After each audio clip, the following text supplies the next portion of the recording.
Halo malam Businesspreneur semuanya. Kita ketemu lagi nih di acara Bisnis Q&A di Rabu malam ini bersama saya Melisa dan bersama Pak Budi Isman. Jadi 1 jam ke depan kita akan tanya jawab juga langsung dengan Pak Budi. Dan kita akan bahas topik seru nih malam ini. Kita akan membahas topik mengenai agility. Bagaimana perusahaan itu bisa beradaptasi dan bisa berubah dan bertahan pastinya untuk menghadapi kondisi yang penuh perubahan ini. Nah, jadi teman-teman nanti yang punya pertanyaan itu silahkan bisa ditulis di kolom komen ataupun di bagian question box ya. Dan juga saya ingin mengingatkan bahwa di hari Sabtu jam 10 sampai 11.30 seperti biasanya kita ada acara bisnis forum. Itu free, teman-teman bisa ikutan. Dan di Sabtu ini kita seru banget nih, ada topiknya Winning at Product Innovation.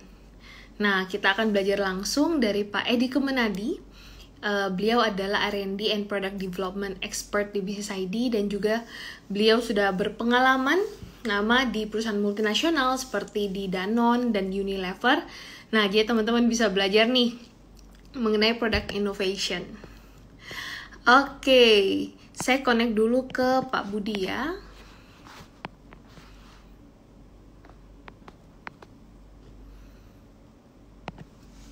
Teman-teman yang sudah bergabung dari mana aja nih domisilinya? Boleh tulis di kolom komen. Malam Pak Budi. Malam Melisa, apa kabar? Baik Pak. Pak Budi apa kabar Pak? Baik. Mudah-mudahan teman-teman semuanya juga baik-baik dalam kondisi sekarang ini lagi hot-hotnya nih virus ini. Iya benar Pak.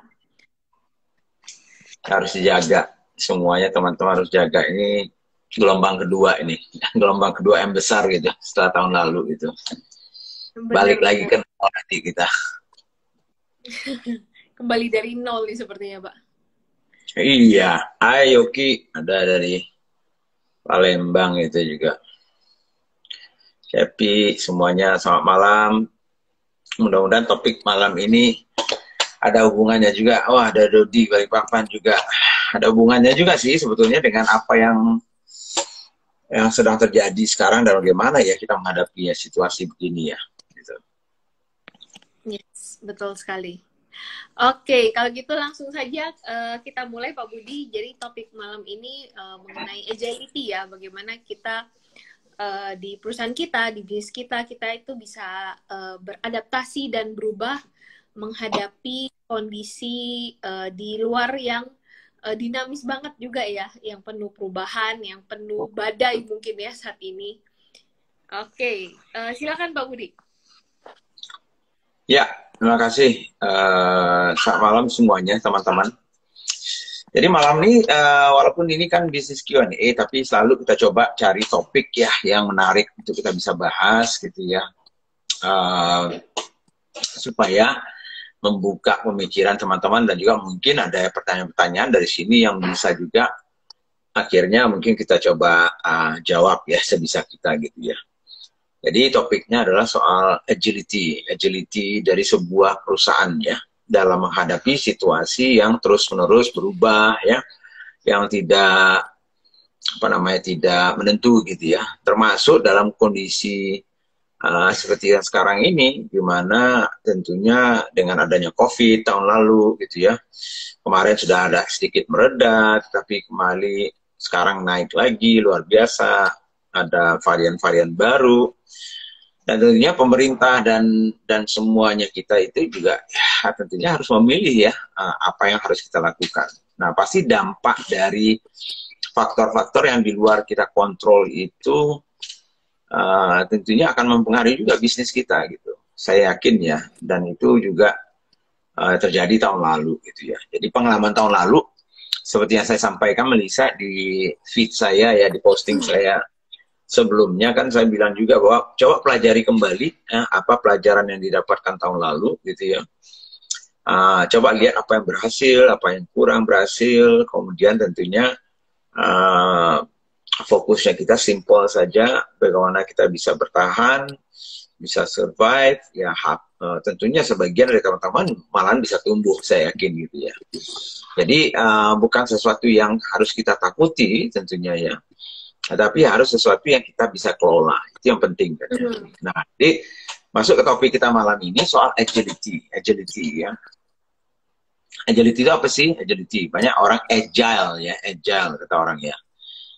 Agility itu kan sebuah apa ya, kata yang mengatakan bahwa bagaimana seorang atau sebuah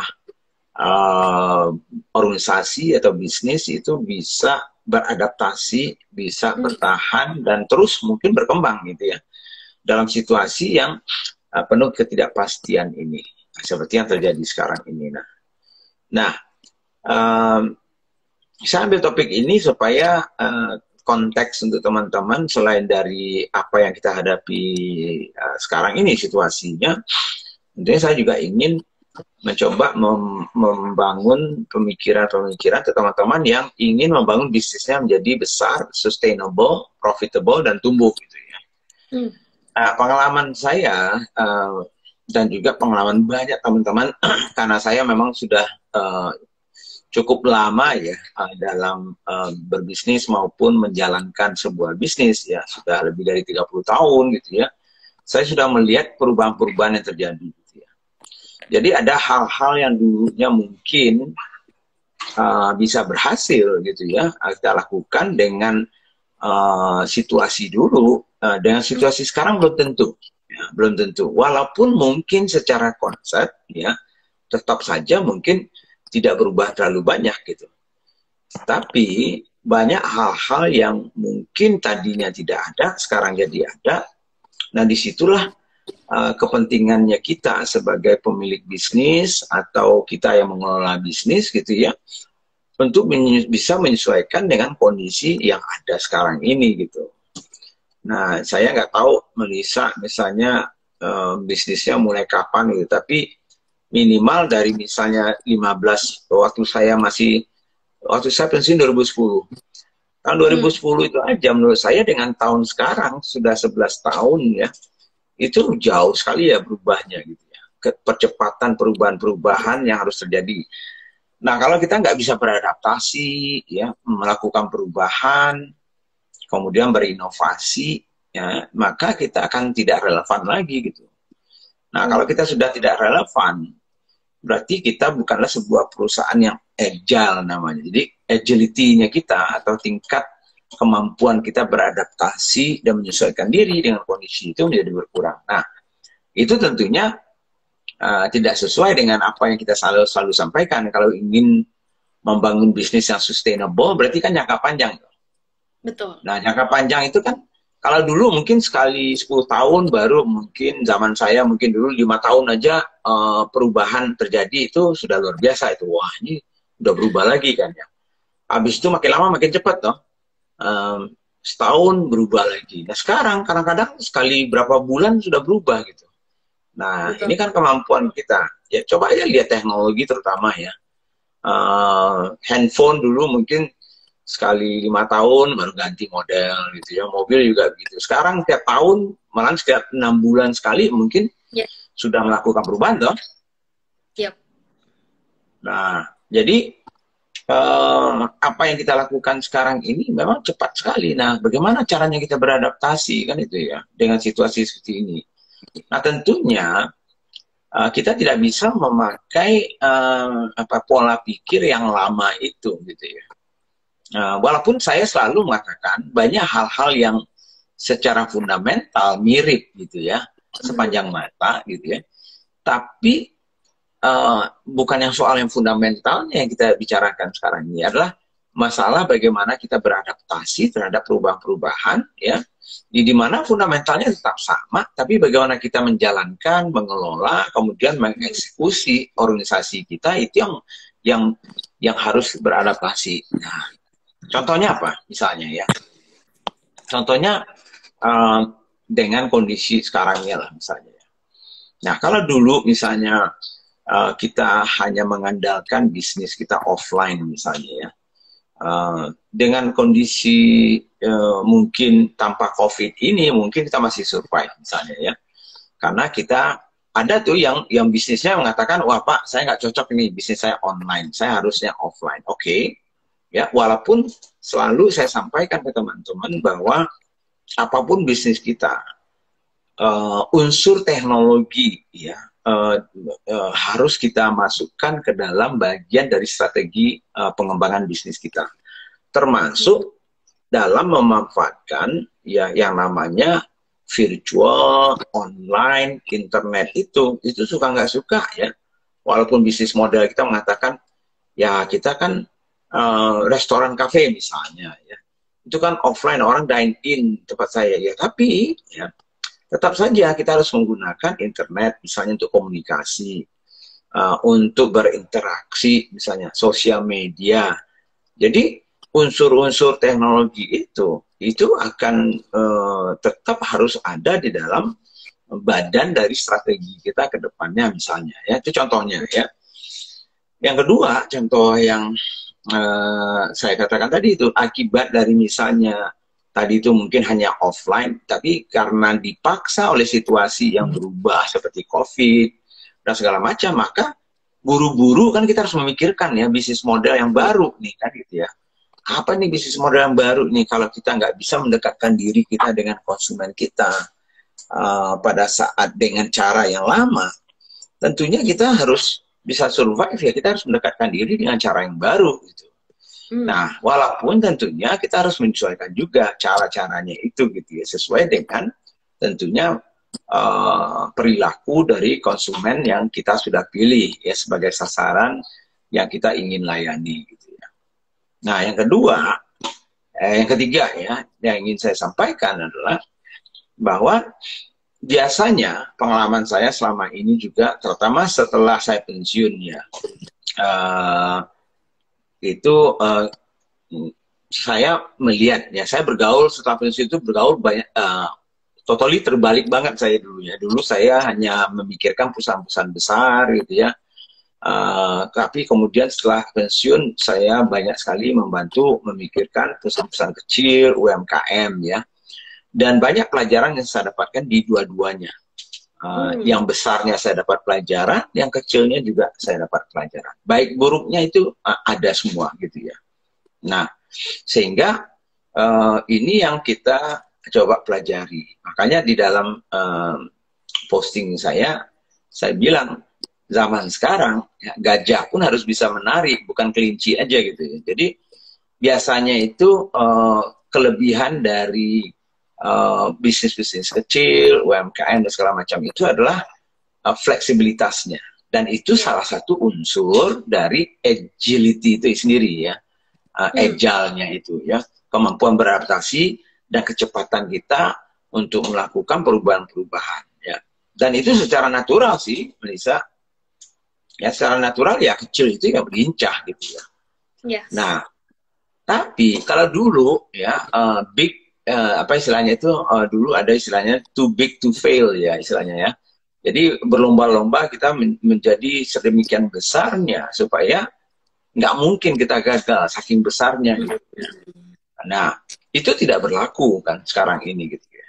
Itu tidak berlaku. Yang gajah pun ya bisa mati gitu ya dan segala macamnya. Nah, kalau dulu itu karena konsepnya itu merasa bahwa kalau saya besar itu ya saya bisa sebetulnya badai, istilahnya itu kalau kapal tanker ya, kalau di dalam badai ya di lautan itu ya pasti lebih mungkin lebih aman lah rasanya dibandingkan kapal kecil. Tapi zaman sekarang nggak bisa lagi itu bahwa kita kapal tanker ya, kita gajah sekuat apapun badannya kita nggak mungkin tenggelam.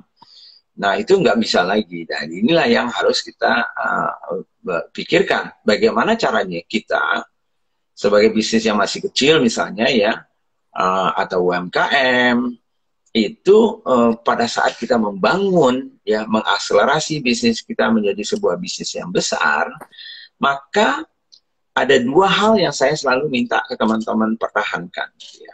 Dan itu saya sampaikan juga ke banyak teman-teman yang saya bantu lebih dalam ya, bahwa pertama konsep dari membangun misalnya sistem membangun adanya organisasi, struktur dan segala macam itu tetap ada, gitu ya. Tapi harus mempertimbangkan hal-hal yang baru, ya, sehingga kita tidak kehilangan kemampuan kita untuk beradaptasi dengan cepat. Jadi kombinasi istilahnya saya itu entrepreneurship dengan profesionalisme. Jadi saya anggap katakanlah misalnya perusahaan besar itu sudah profesional, sudah sistemnya jalan dan segala macam, cuman gajah itu ya sulit menari kan gitu. Nah, jadi bagaimana membuat gajah ya tetap bisa menari ya. Nah, kelinci ini pun walaupun dia misalnya bisa menari sekarang, tapi pada saat dia besar, sering sekali kita melihat bahwa perubahan-perubahan itu karena kita tidak mempertimbangkan dua hal itu, maka kita terjebak gitu ya. Terjebak untuk membangun sistem yang akhirnya gajah itu sendiri nggak bisa menari gitu. Jadi kemampuan dia beradaptasi, kecepatannya dia mengambil keputusan dan segala macamnya itu terlanjur, akhirnya terjebak seperti itu. Nah, bagaimana kita membangun hal itu? Nah, itu yang lebih penting kan sebetulnya. Jadi kalau kita lihat, pertama mungkin ya yang ingin saya sampaikan ke teman-teman adalah kalau kita ingin membangun kombinasi ya dari bisnis kita yang kecil ini ya, yang lincah, cepat dan segala macam, tapi untuk membangun bisnis yang besar kita juga memerlukan sistem. Nah biasanya kan gitu ya. Mulailah tadinya kita sendiri. Nah sekarang sudah ada 10 orang. 10 orang sudah mulai bagi-bagi tugas kan gitu ya. Nah, tugas itu sudah mulai lebih jelas. Kalau nggak jelas, akhirnya banyak yang bertanya. Berapa banyak itu Melisa mungkin ya? Saya nggak tahu di bisnisnya Melisa. Saya sering sekali mendapatkan teman-teman, Pak, saya nggak tahu bekerja di sini kok nggak jelas ya pekerjaannya gitu. Nah, kan sering begitu ya. Nah, memang kita harus memperjelas pekerjaannya itu apa saja, tugas dan tanggung jawab. Tapi jangan juga terlalu rigid. Ya. Jangan juga terlalu kaku. Sehingga kemampuan mereka untuk beradaptasi itu menjadi lemah gitu. Nah, itu kan repot kan ya. Jadi banyak itu saya temui itu. Terutama orang-orang yang orang-orang patuh ya. Jadi kalau nggak ada aturan, wah nggak bisa Pak. Gitu ya. Pekerjaan saya cuma ABC aja, nggak ada D dan F-nya gitu. Nah, padahal di dalam sebuah organisasi yang agile ya, yang bisa fleksibel, beradaptasi dengan cepat itu, dia memang ada clarity, ada kejelasan soal pekerjaannya, tapi yang lebih penting itu adalah istilahnya itu, anunya itu apa, ujungnya itu apa, petunjuknya, kompasnya itu yang kita namakan semacam apa ya, visinya itu ya. Maka penting banget sebetulnya kemampuan sebuah organisasi itu mencoba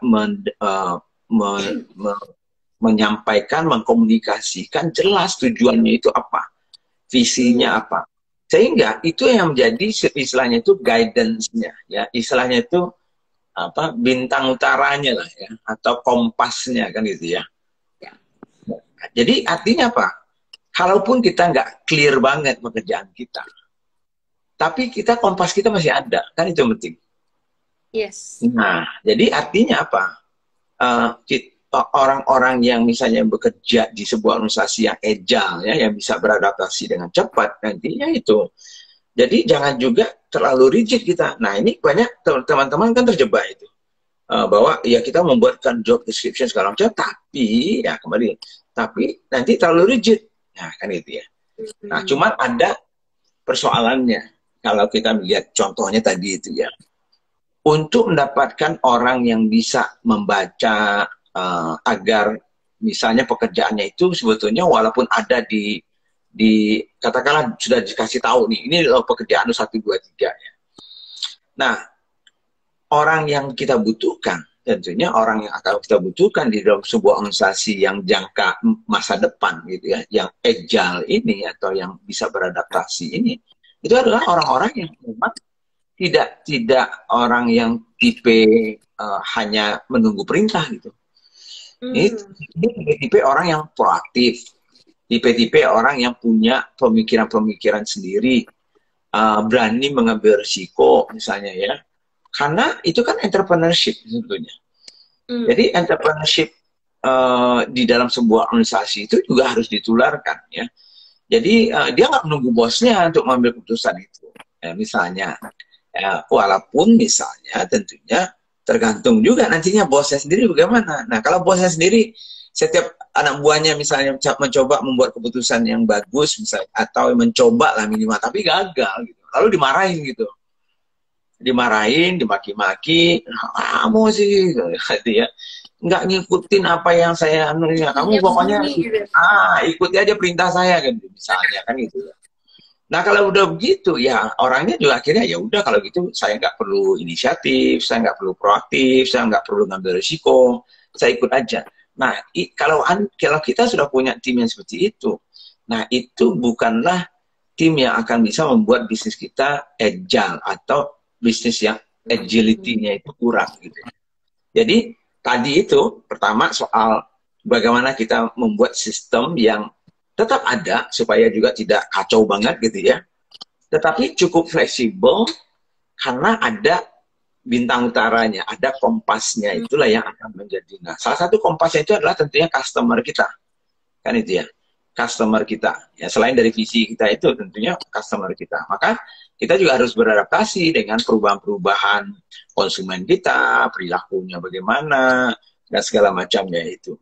Nah, biasanya perusahaan-perusahaan yang agile, yang bisa beradaptasi dengan cepat itu mempunyai tim yang boleh dikatakan mempunyai intrapreneurship. Nah, itu yang kita bicara ya kemarin ya, Melissa ya. Itu entrepreneurship yang ada di dalam sebuah perusahaan gitu. Nah, jadi karyawan-karyawan itu bermental entrepreneur juga gitu.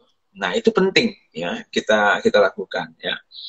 Nah, kemudian yang ketiga, jadi tadi itu soal visinya ya atau bintang utara atau kompasnya itu kita perlu, jadi semua orang perlu tahu gitu, sehingga kalaupun dia nggak clear banget ya dia minimal ada kompasnya. Lalu yang kedua, untuk melakukan itu kita membutuhkan orang-orang yang punya kompetensi yang berbeda dengan yang dulunya gitu ya.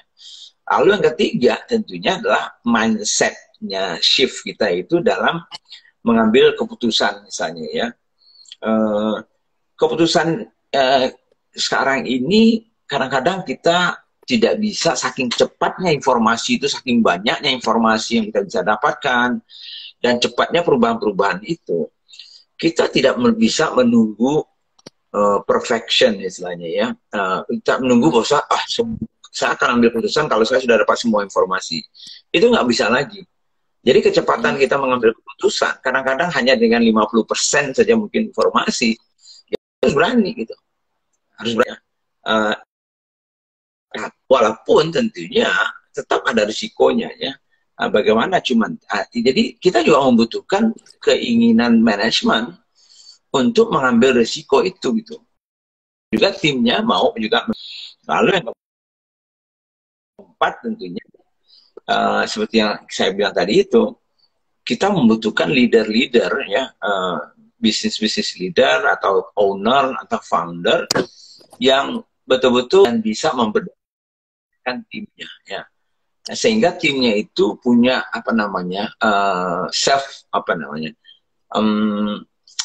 rasa memilikinya ya, rasa memiliki yang tinggi gitu ya, bahwa ini tujuan saya, ini tanggung jawab saya, dan saya akan berusaha sebaik mungkin bagaimana supaya apa yang saya kerjakan ini berhasil gitu ya. Nah, jadi dia harus berani juga mengambil resiko, mereka-mereka yang confident gitu, sehingga bisa mencapai purpose atau visi dari organisasi itu gitu ya. Nah, yang terakhir yang ingin saya sampaikan juga adalah bahwa bisnis-bisnis yang agile atau yang bisa beradaptasi ya, bisa yang nantinya tentunya di zaman sekarang ini itu caranya kita menjadi bisnis yang sustainable jangka panjang gitu ya. Itu adalah bisnis-bisnis dan leader atau founder yang betul-betul juga menerapkan menggunakan, memanfaatkan dan mengeksploitasi teknologi itu sendiri. Jadi teknologi itu bukan hanyalah sebagai supporting saja sekarang ini gitu ya, tapi teknologi itu sudah menjadi bagian ya dari sebuah organisasi itu kalau mereka ingin menjadi bisnis yang agile dan akan membangun sistem-sistem yang pekerjaannya tidak lagi seperti yang lama ya modelnya, tapi harus menggunakan teknologi itu agar mereka bisa beradaptasi dan mengambil keputusan-keputusan yang cepat gitu ya. Nah, jadi saya kasih contoh juga, makanya sekarang ini kalau di dalam dunia venture capital, dunia private equity, funding ya, bisnis-bisnis yang berunsur teknologi itu kan nilainya tinggi banget gitu ya. Jauh banget tuh, Apple, Microsoft, Amazon, Facebook misalnya ya, Google itu jauh sekali dibandingkan bisnis-bisnis yang konvensional nilainya gitu ya. Nah, lalu bisnis yang konvensional yang sekarang ya sudah mulai pintar juga gitu ya, bahwa mereka tahu bahwa mereka harus berubah juga. Makanya sekarang ini juga banyak bisnis-bisnis yang dulunya kita anggap sebagai bisnis konvensional, tapi sekarang sebetulnya mereka sudah beradaptasi sebagai sebuah bisnis teknologi, tetapi bercampur dengan bisnis yang istilahnya itu konvensional seperti dulunya gitu. Nah, jadi 5 faktor itu mungkin yang penting ya. Kenapa saya bicara gini? Satu, tadi itu kita harus beradaptasi karena kondisi ini yang terus berubah, apalagi dengan adanya gelombang kedua virus ini yang luar biasa sekarang ini. Lalu yang kedua, karena kita ingin membangun bisnis yang sustainable, profitable, dan tumbuh gitu ya. Nah, untuk itu di zaman sekarang sampai di masa yang akan datang, menurut saya akan banyak perubahan-perubahan dan tidak bisa lagi semua sistem-sistem yang lama itu masih kita pakai, walaupun fondasi-fondasi dasarnya tetap saja ya mungkin ada kemiripan dan bisa kita pakai sebagai bagian untuk membangun fondasi kita masa depan. Nah gitu kira-kira Melissa yang ingin saya share mungkin dengan teman-teman, dan kita berikan kesempatan lah untuk teman-teman mungkin mau bertanya apapun itu gitu ya. Sehingga mungkin sudah banyak yang pengen bertanya, jadi saya tunggu aja. Oke, thank you Pak Budi. Jadi tadi ada 5 faktor ya Pak ya. Jadi yang pertama itu kita punya kompas nih sebagai petunjuk arah ya, sebagai petunjuk arah. Kemudian yang kedua itu tim kita juga kita membutuhkan tim atau karyawan yang bermental entrepreneur nih. Jadi yang ready juga ya untuk beradaptasi, untuk melakukan perubahan gitu. Kemudian yang ketiga, kecepatan dalam mengambil keputusan. Yang keempat itu tim yang punya rasa memiliki. Dan yang kelima itu kita juga harus bisa mengandalkan atau menggunakan teknologi agar tetap bisa relevan. Ya, betul sekali.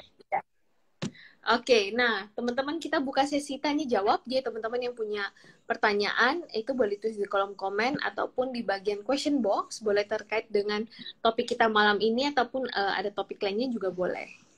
Terkait dengan perubahan saya juga ngerasa banget nih Pak, kalau dulu salah satu yang berubah itu misalkan dulu tahun 2015 itu orang tuh masih kayak misalnya mencari itu lewat Google.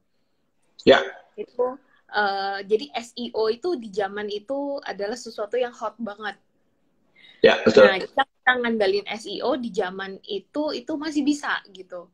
Nah, tapi kalau misalkan 2021 ini kita hanya ngandalin Google Search atau SEO yang organik, nah itu juga sangat challenging gitu. Ya. Itu salah satu yang perubahan yang saya rasakan banget. Jadi memang penting banget nih untuk kita beradaptasi atau kita mengikuti perubahan terus, bagaimana konsumen kita itu berinteraksi ataupun juga mencari informasi ini. Ya, betul.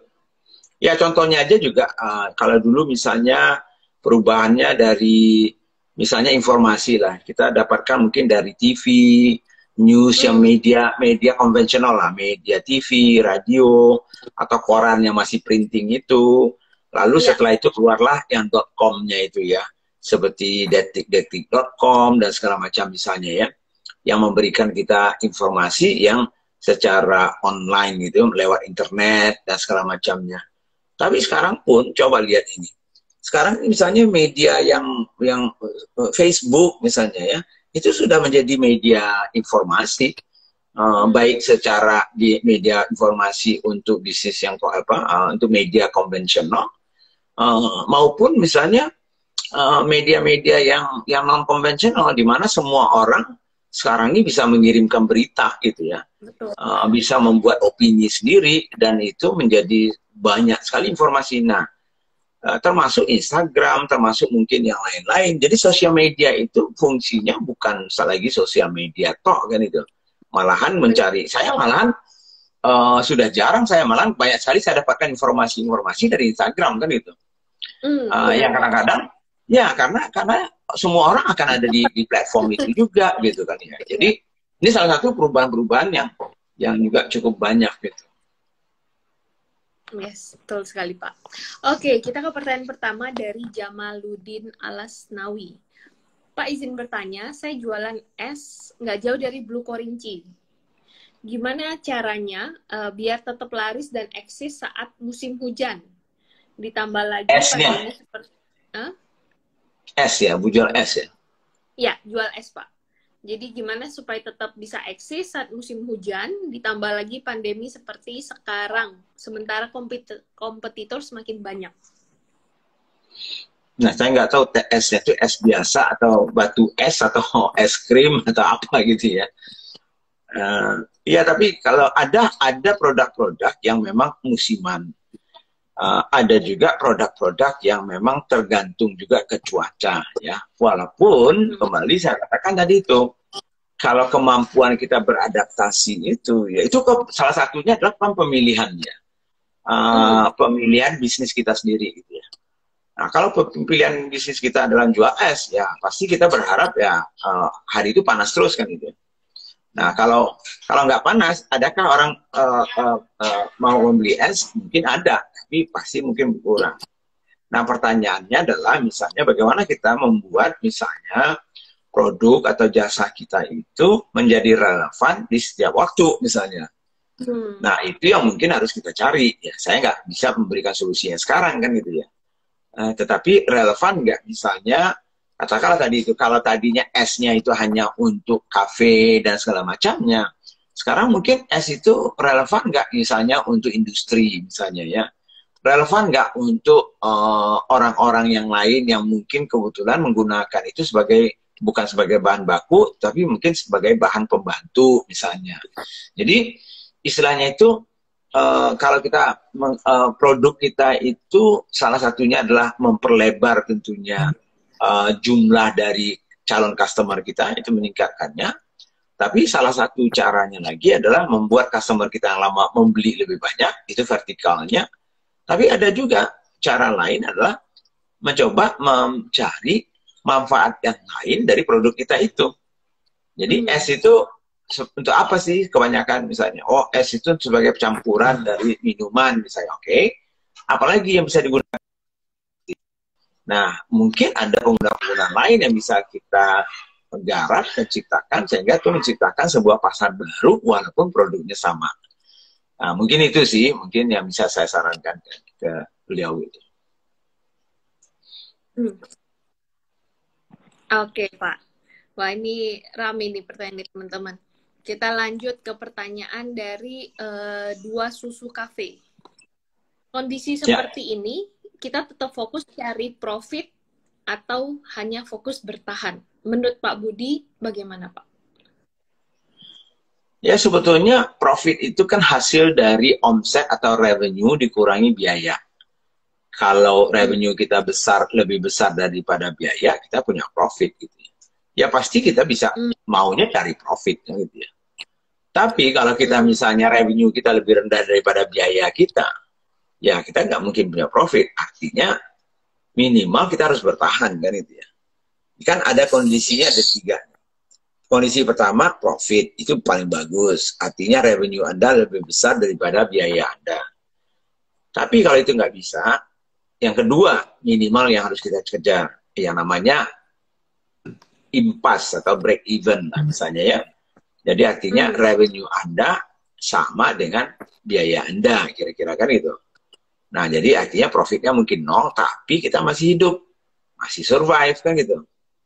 Nah, yang ketiga tentunya adalah dimana kalau misalnya revenue kita atau omset kita lebih kecil daripada biaya kita, berarti kita minus gitu.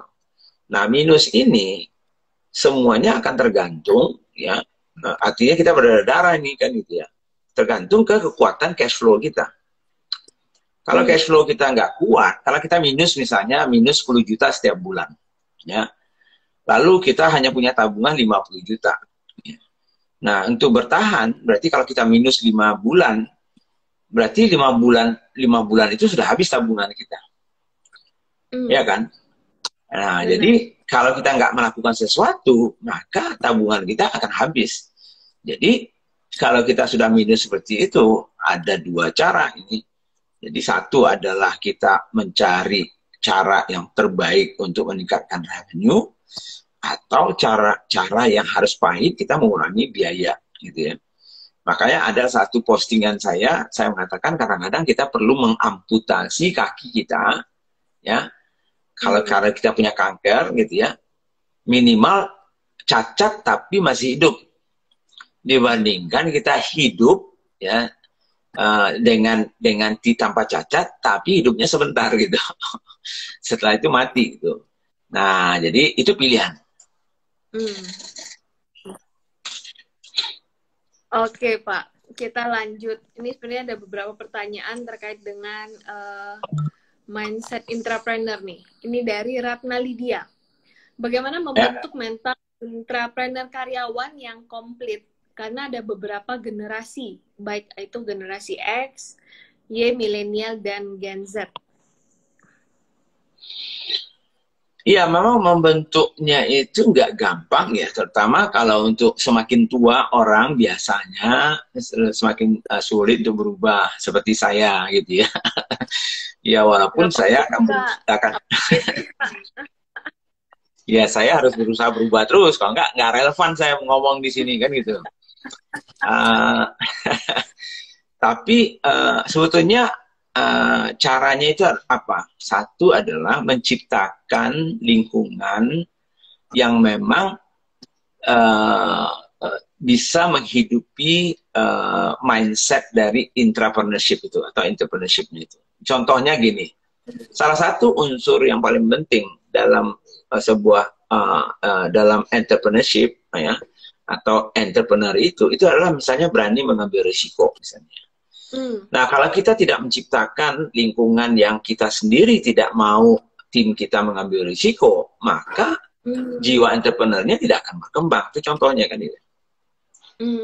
Jadi kalau misalnya mereka buat kesalahan sedikit aja udah dimarahin, tadi saya bilang kan, ya mereka akhirnya ya sudahlah, ngapain? Habis itu misalnya katakanlah sering kadang-kadang gini, kita perintahkan, jadi misalnya Melisa, saya minta Melisa tolong beli A ya, harganya sekian misalnya ya, katakanlah apapun itu barangnya ya untuk keperluan saya.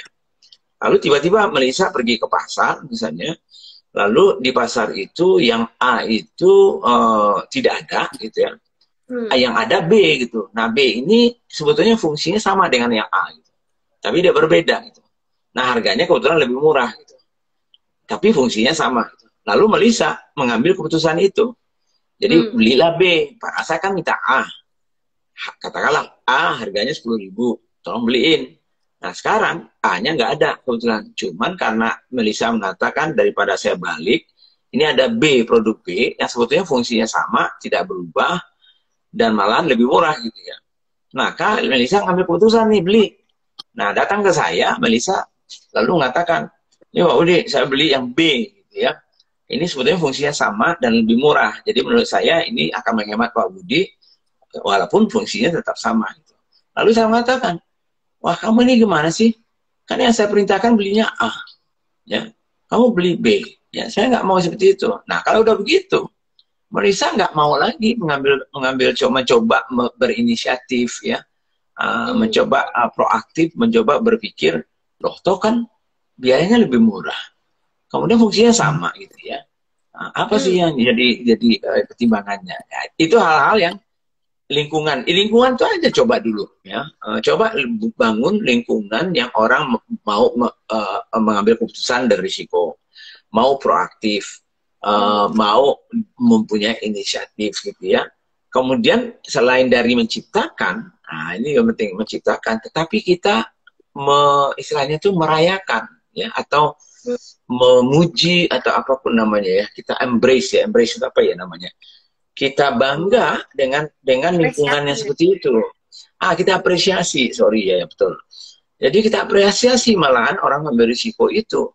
Jadi kadang-kadang dulu pernah sering saya beberapa kali saya coba gitu ya, di bisnis saya yang lama gitu ya, bahwa kadang-kadang membuat kesalahan itu kita hargai malah. Jadi karena kita tahu bahwa kalau orang tidak mau berbuat kesalahan, kemungkinan besar dia itu tidak melakukan apa-apa. Kemungkinan besar dia hanya safety player kan gitu. Jadi banyak orang yang wah saya nggak mau buat kesalahan supaya kelihatan bagus gitu. Malahan bagi saya orang yang berbuat salah itu belum tentu tidak bagus. Tergantung konteksnya di mana kita lihat kan gitu. Nah kalau konteksnya itu dia berani mengambil keputusan, asal kita jelas dulu alasannya apa, kita bisa diskusikan gitu. Nah, ini contoh-contohnya yang bisa kita membangun wawasan atau lingkungan yang berjiwa entrepreneurship itu. Benar sekali.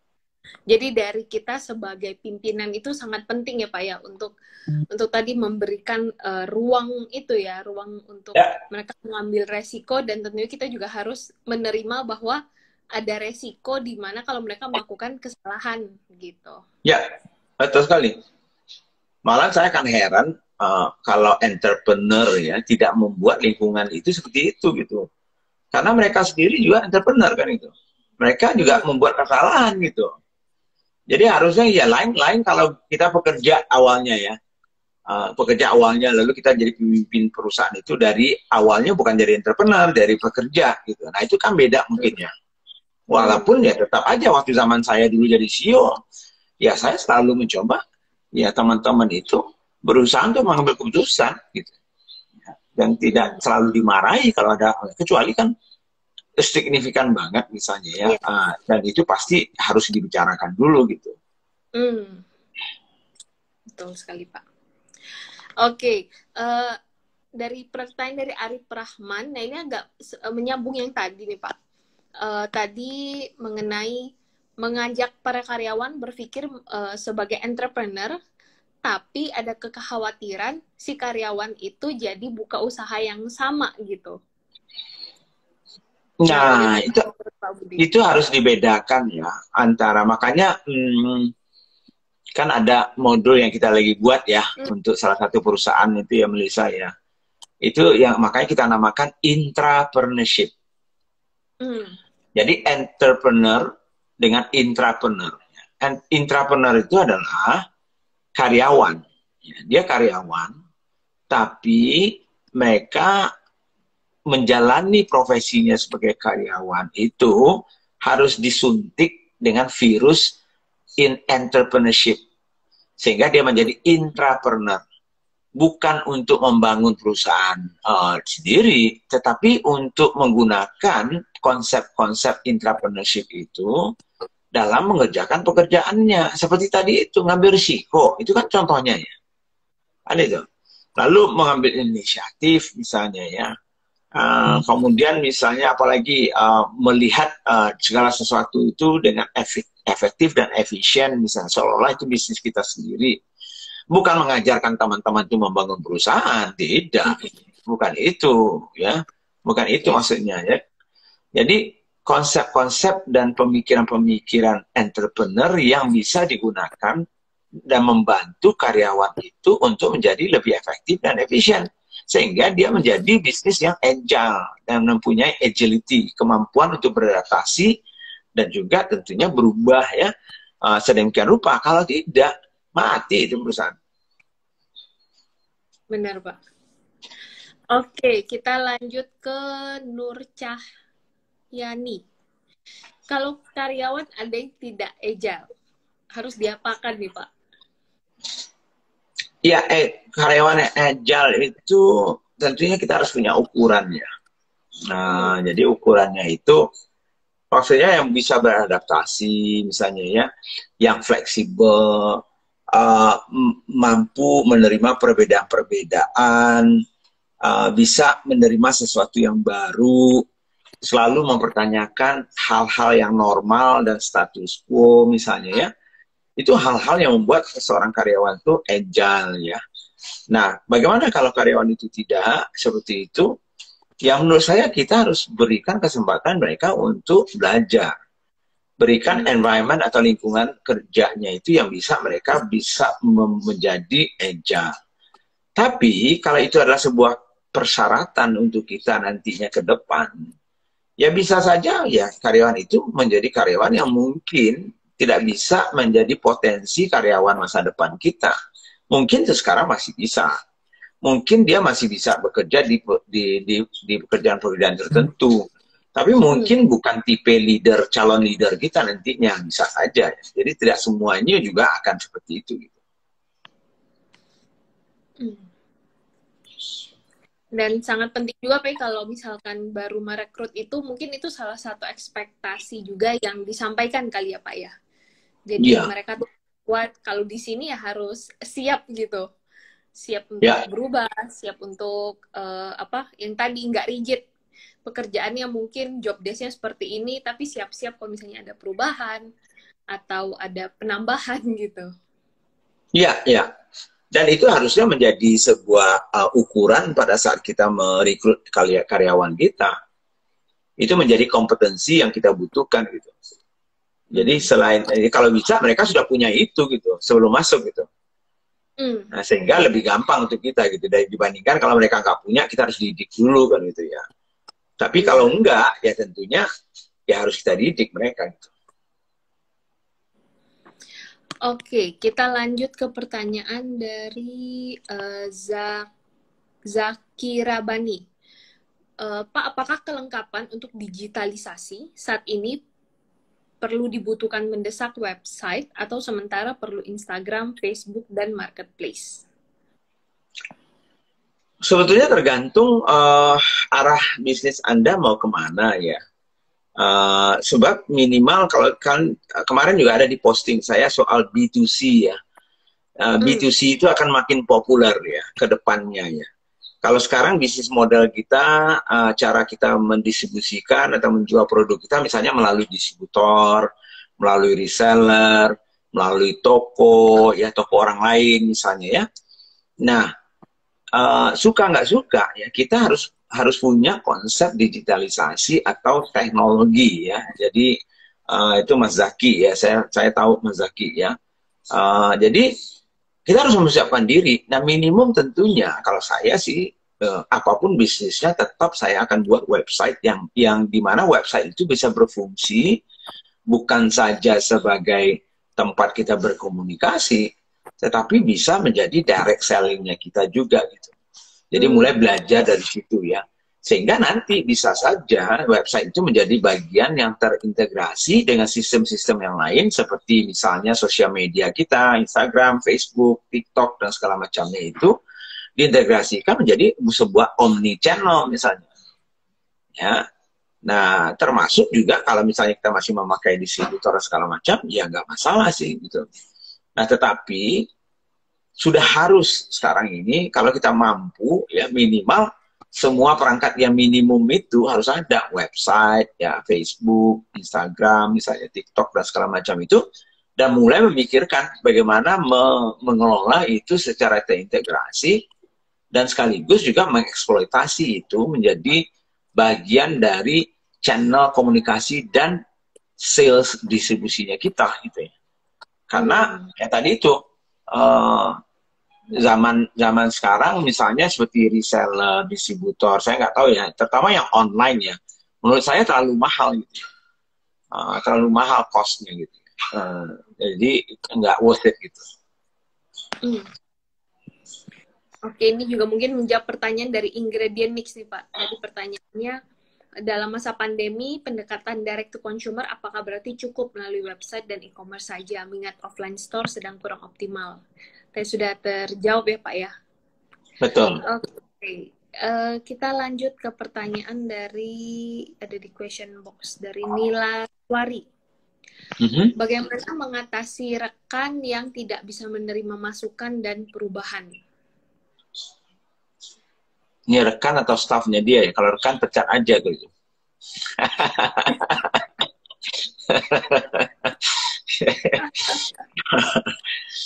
Ya, ya kalau dia nggak bisa, pertanyaannya adalah kenapa dia nggak bisa menerima masukan dan perubahan. Itu perlu didalami dulu gitu. Jadi saya nggak bisa juga mengatakan itu. Tapi kalau memang sudah sikapnya saja, memang dasarnya tidak mau punya menerima masukan dan perubahan, ya kemungkinan besar ya kita harus mempertimbangkan perlu menjadi rekan atau tidak gitu.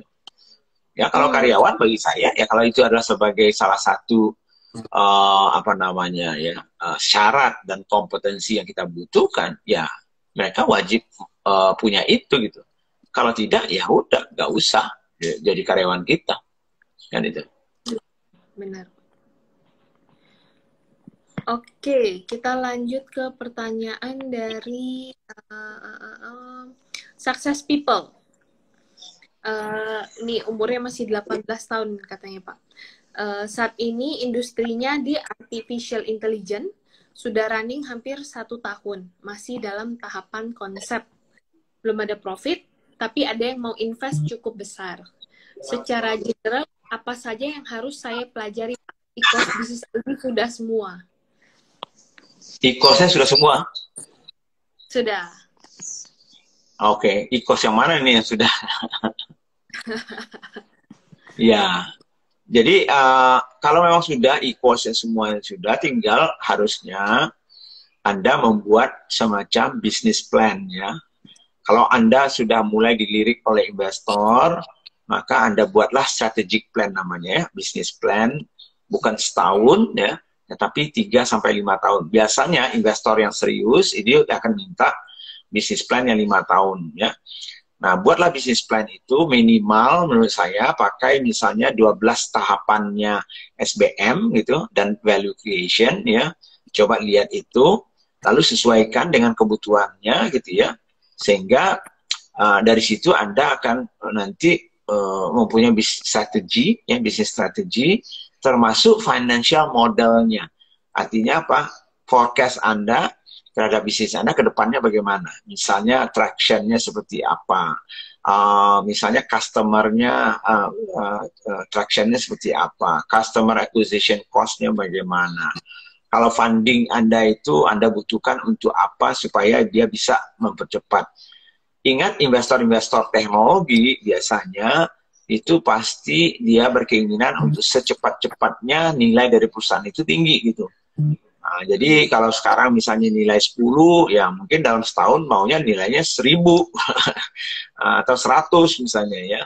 Nah, itu berarti Anda harus juga meyakinkan investor, memungkinkan nggak bisnis model Anda atau bisnis Anda itu bisa mencapai istilahnya itu fast growth-nya itu. Kecepatan untuk tumbuh yang dibutuhkan ya.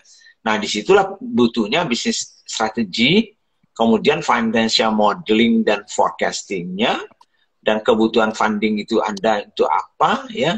Nah kemudian tentunya tim Anda siapa, karena itu yang paling penting nanti ditanya. Kalau Anda masih kecil, biasanya bisnisnya pertama yang ditanya adalah bisnisnya itu potensialnya bagaimana, story bisnisnya apa, kemudian setelah itu akan ditanya tim Anda siapa.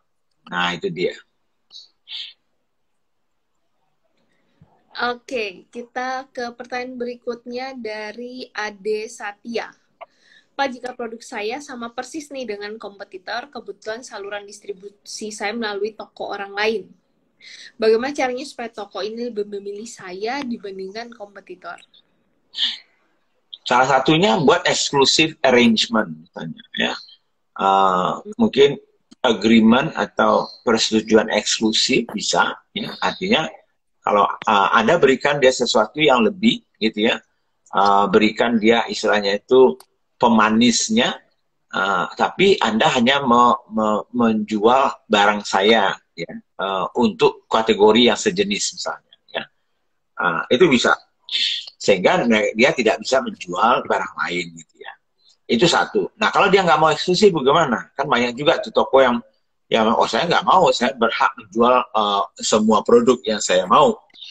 Karena pada dasarnya kan toko itu yang penting cuan kan. Cuannya bagaimana nih? Mau produk apapun yang penting kalau laku gue jual kan gitu.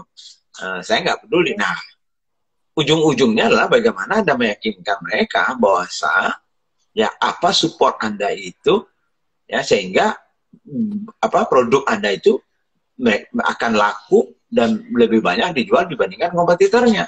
Saya simpel itu aja sebetulnya. Dua itu aja cukup. Kalau nggak bisa ada exclusive agreement, ya bagaimana kita membangun brand produk kita atau komunikasi supaya tokonya itu menjual lebih banyak produk kita.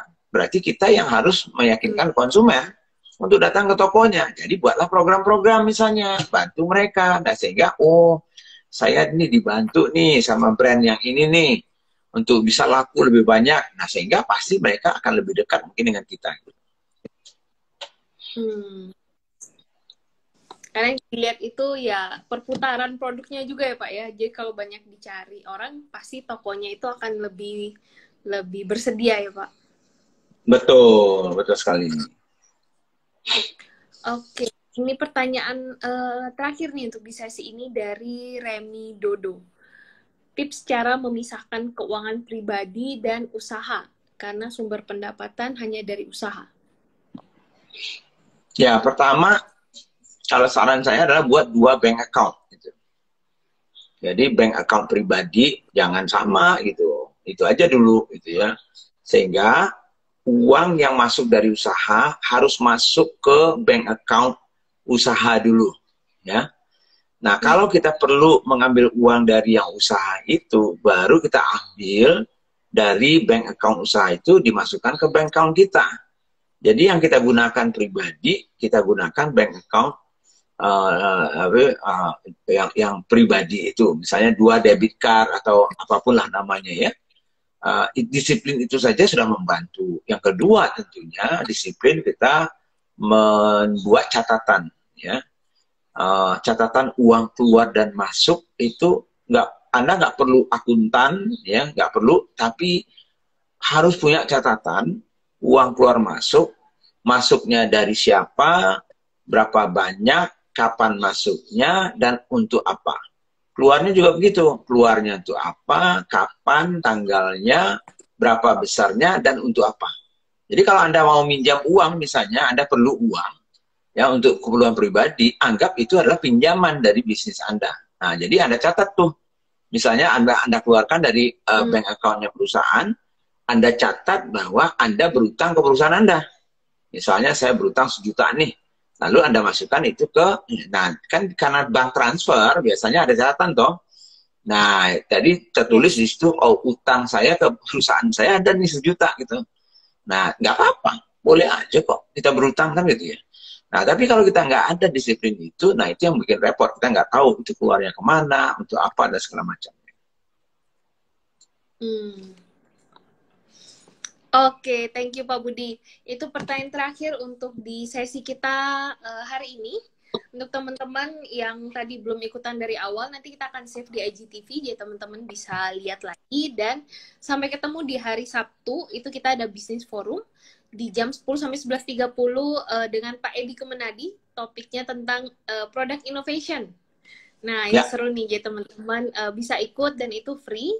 Teman-teman langsung cek aja di Instagram feed-nya Business ID. Info pendaftarannya dari sana, dan juga jangan lupa download aplikasi Business ID. Banyak video rekaman Business Forum yang teman-teman bisa akses secara gratis. Oke, thank you Pak Budi, thank you Business Partner. Sama-sama Melisa. Selamat malam semua teman-teman semuanya. Terima kasih. Sampai ketemu lagi. Selamat malam.